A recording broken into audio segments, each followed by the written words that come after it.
We live surrounded by noise, by distractions that steal your focus, by promises of instant happiness that leave you feeling empty inside. And meanwhile, life goes on. Another day, another week, and you stay in the same place. Not because you lack the potential, but because you haven't learned how to organize yourself. Because no one has taught you that you must first put your inner self in order before you can fix the outer. And it's easy not to notice. Chaos doesn't come suddenly. It creeps in slowly. You start giving up small things, your time, your energy, your focus. You let a day slip by, then another, and without realizing it, you get used to a life that doesn't reflect who you are, to decisions that don't challenge you, to routines that only keep you stagnant. Not because you consciously choose it, but because you haven't set a clear direction. And without direction, any distraction is enough to throw you off course. Stoicism isn't a philosophy for books. It's a tool for surviving in this reality, for building character, for stopping blaming the world and responding with strength instead. This path isn't comfortable, but it's real. And you need something real.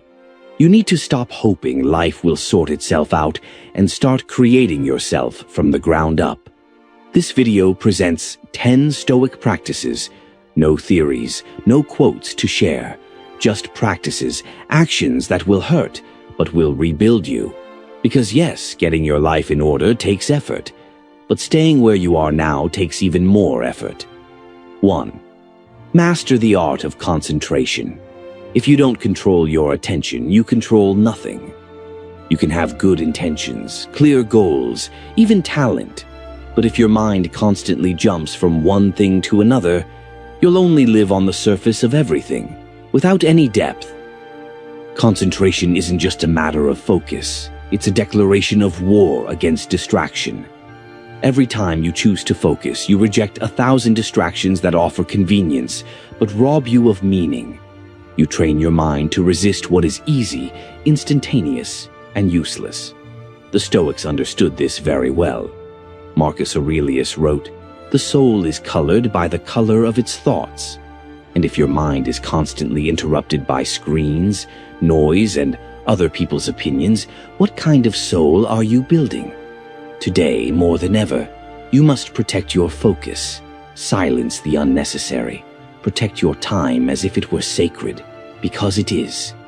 Every second you give to the trivial is a second you deny to your growth, your clarity, your purpose. Concentration doesn't just happen. It's cultivated, it's challenged, it's strengthened by making difficult decisions. Turn off notifications, reject superficiality, be present wherever you are. Whether you're reading, working, exercising, or resting, do one thing and do it fully. That's the art. That's the practice. Because when you learn to direct your attention, you also learn to direct your life. 2. Forge a resilient body and an unwavering mind. There is an uncomfortable but undeniable truth. If your body is weak, your mind will be weak too. Not because one directly determines the other, but because physical exertion strengthens the will, hardens the character, and breaks the inertia that poisons your entire life. You don't have to be an athlete. It's not about aesthetics, but about respect. Because if you can't challenge yourself physically, how can you challenge yourself mentally, emotionally, or spiritually? The body isn't a decorative object. It's the foundation upon which your inner strength is built. Neglecting it is an act of giving up. The Stoics were not philosophers who hid in libraries. They were mental warriors who also trained their physical resilience. Epictetus spoke of the importance of enduring cold, heat, and exhaustion, not as punishment, but as a path. For every time you choose exertion, you are saying to the world, I do not yield easily. I do not need comfort to achieve.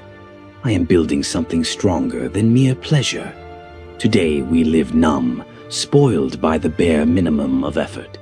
We capitulate at the slightest inconvenience, and then wonder why everything overwhelms us. Why do frustration, fear, and exhaustion defeat us so quickly? The answer is simple. Because you've become weak. Because you're not training for toughness. Because you're afraid to challenge yourself. But that can change. Go for a walk. Train with your own body weight. Lift something heavy. Face the cold. Learn to endure pain without complaining about every little thing. Not to impress anyone, but to remind yourself what you're made of. And with every drop of sweat, every trembling muscle, every burning breath, you're building something deeper than just physical strength. You're building mental resilience, true strength, the ability to be present, to face up, to keep going. Your body is your temple, but also your training ground. Don't treat it like a fragile cage, but like the shield of your soul. 3. Change your attitude to change your life. Your attitude is the filter through which you see everything. You can't control the weather, the news, other people's mistakes, or the past. But you can decide how you react to everything that happens. And that, even if it seems small, changes everything. Because it's not what's happening outside that destroys you. It's how you interpret it, how you react, how you choose to deal with it. There are people who have little and live in peace. Others have everything and are bitter. The difference lies not in their circumstances, but in their attitude. Stoicism makes this clear. You don't control events, but you control your inner attitude. You don't choose what happens, but you choose how you respond. And this choice decides everything. You can react with clarity or chaos, with focus or complaint, with strength or a victim mentality. This decision is yours, always. Changing your attitude doesn't mean smiling at everything or repeating nice sayings. It means facing the pain, the discomfort, the incomprehensible, and still not giving in. It means getting up with determination, even when there are no guarantees. It means carrying on without expecting applause. Because you understand, the world isn't here to pamper you. It's here to shape you. There are good days and there are painful ones. But on both, you have a choice. To go into autopilot or to consciously control your reaction. You can curse difficulties or see them as a test to become stronger. You can complain about exhaustion or recognize it as a sign that you are growing. That is the difference between stagnation and transformation. Don't wait for your life to change your attitude. Change your attitude and your life will begin to change. 4. Break the chains of bad habits. Every habit you repeat either builds you up or destroys you. There is no in-between. Vices don't arise suddenly. They creep in slowly, disguised as escape, as entertainment, as today isn't so bad, but by the time you realize it, you've long since become its slave. Bad habits are not just substances. They are also patterns. Procrastination, constant comparison, complaining, the need for external validation, self-pity, invisible chains that rob you of energy, focus, and self-worth. And the worst part is you hold them yourself. Stoicism doesn't speak of external prohibitions, but of inner self-control, of having the strength to say no even when something tempts you, of not constantly falling back into what weakens you, of breaking the cycle without waiting until you're at rock bottom. Seneca said that the more pleasures you allow yourself, the harder your slavery becomes. And he was right. The more you give in to an impulse, the more power you give it.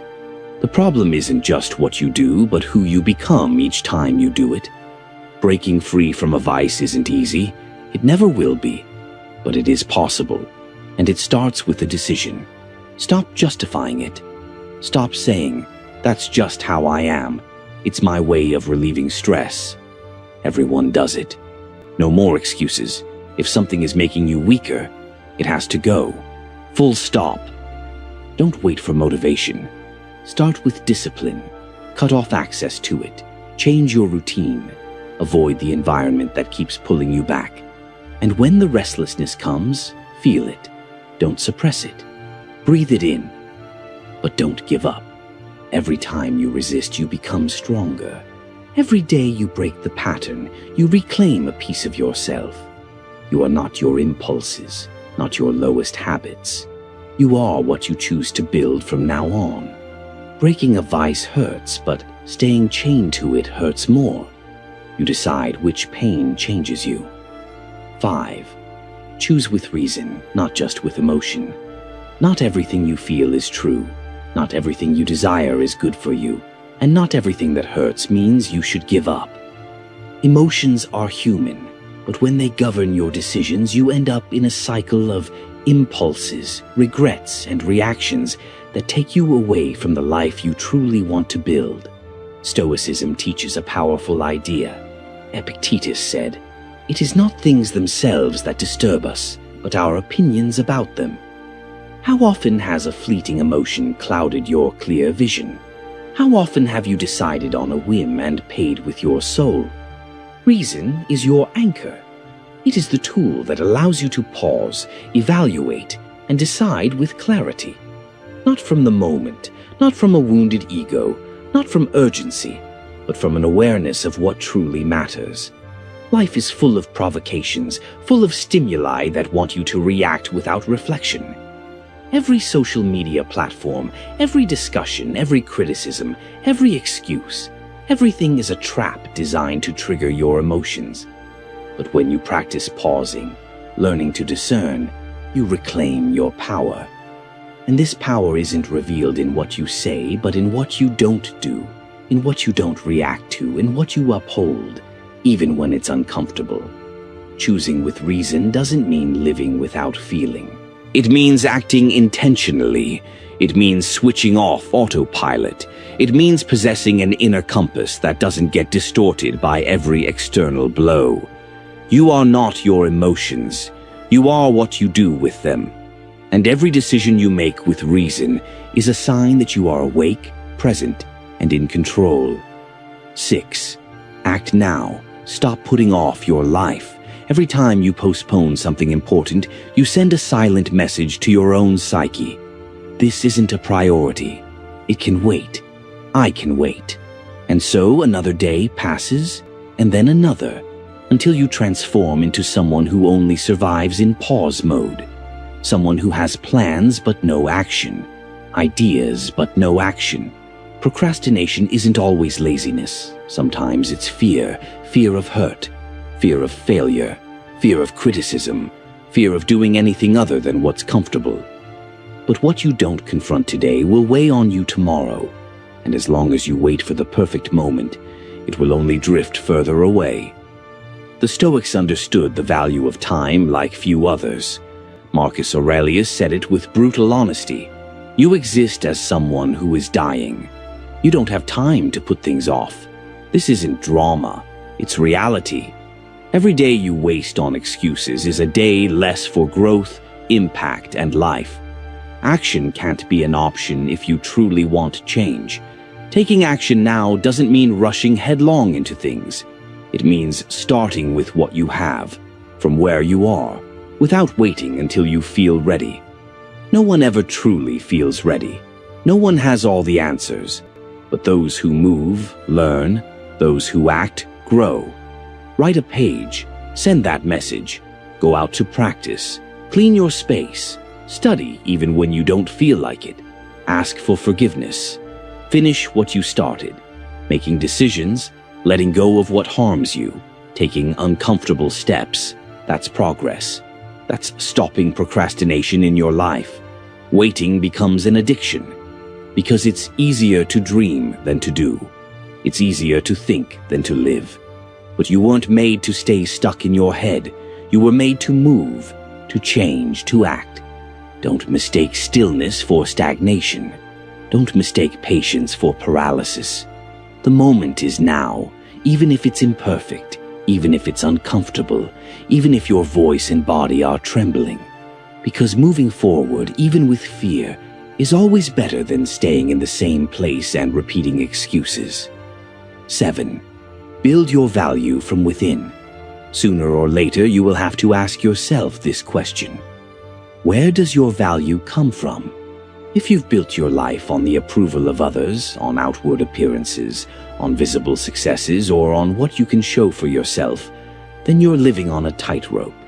Because all of that can disappear, and if the external world crumbles and you have no inner foundation, you'll fall with it. True value doesn't shout, it needs no show. It resides in silence, is forged when no one is watching, grows in the way you treat yourself when things aren't going well.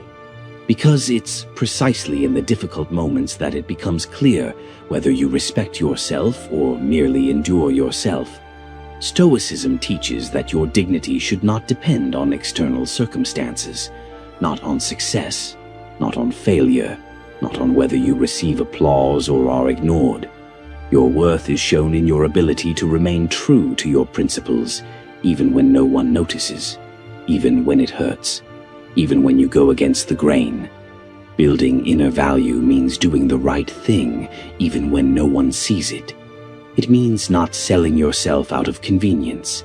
It means not lying to yourself just to look good. It means not betraying your convictions just to fit in. It means clearly following your path, even if you walk it alone. And if it's lonely, then your loneliness should be dignified. It's not about feeling better than others. It's about knowing who you are without constant external validation. Because when you define yourself from within, the world loses its power over you. Criticism, rejection, noise, all of that affects you less, because you know your worth. And that's not up for negotiation. Especially today, you need to remember that. You are not a product, not a facade, not a result. You are someone who chooses to grow with strength, depth, and awareness, even if it takes time, even if it hurts, even if it's difficult. Because true value isn't revealed in what you present, but in what you carry within, even if no one sees it. 8. Forget about perfection. Move forward with steady progress. Perfection is a trap disguised as excellence. It makes you believe that something isn't worth doing unless it's perfect. It paralyzes you. It fills you with doubt. It makes you feel inadequate even as you grow. And worst of all, while chasing the ideal, you miss out on reality. No one grows by waiting for the perfect moment. No one develops by waiting until everything is under control. True progress comes from trying, from making mistakes, from repeating, from having the courage to continue, even when things don't go as planned. Because even an awkward step will take you further than endlessly waiting for perfect execution. The Stoics did not strive for perfection. They strove for consistency, for living with intention, and for correcting course when necessary. Marcus Aurelius made mistakes, recognized them, and tried again. That's the difference between someone who stays stuck in their head and someone who builds a real life. You don't have to be perfect. You have to be consistent. You have to move, even when you're afraid. You have to start, even if you don't understand everything. You have to adapt as you go. Every step counts, every day, every small improvement. And when you commit to that progress, your life changes. No show required. Perfection makes you rigid, obsessive, insecure. Progress makes you flexible, disciplined, strong. Because you understand, it's not about looking good, it's about getting better. And you don't achieve that with one leap, but with 1,000 steps. Some never start because they don't want to fail.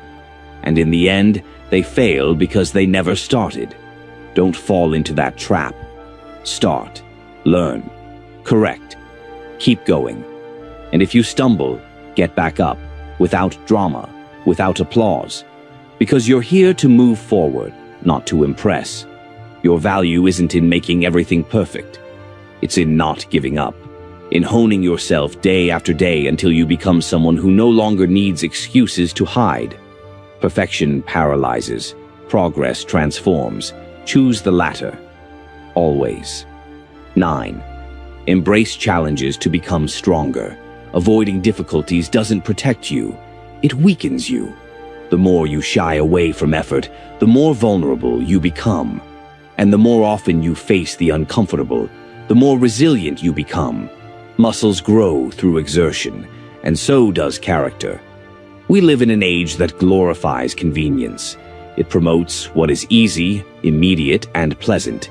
But the price of this constant convenience is a fragile mind. It only takes one thing going wrong, one criticism, or one failure, and you break down. That's not living, that's dependence. Dependence on comfort, on results, on total control. The Stoics deliberately sought out small daily inconveniences. They fasted, slept on the floor, and went without coats, not as punishment, but as training.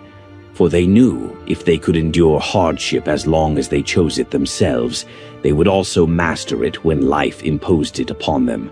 The challenge is not your enemy, it is your field for growth.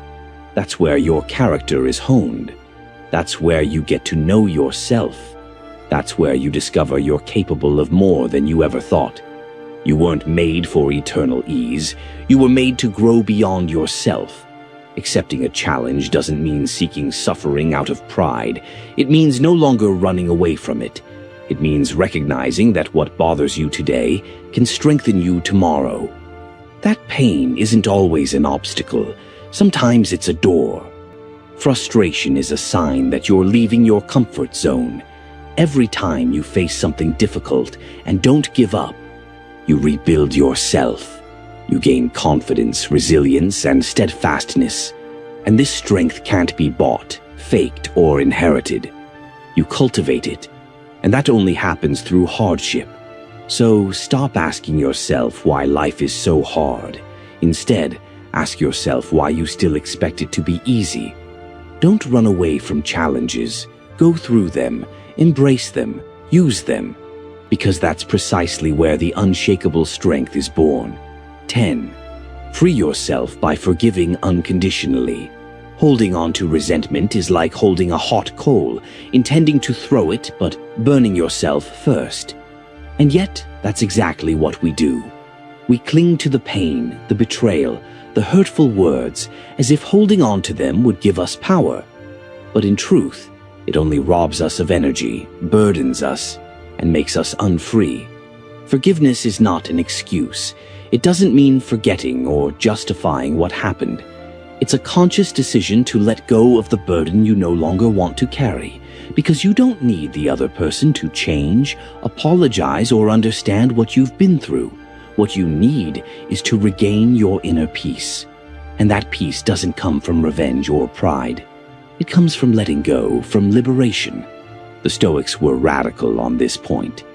Epictetus said, "It is not what the other person does that hurts you, but your judgment of it." This doesn't mean downplaying the pain.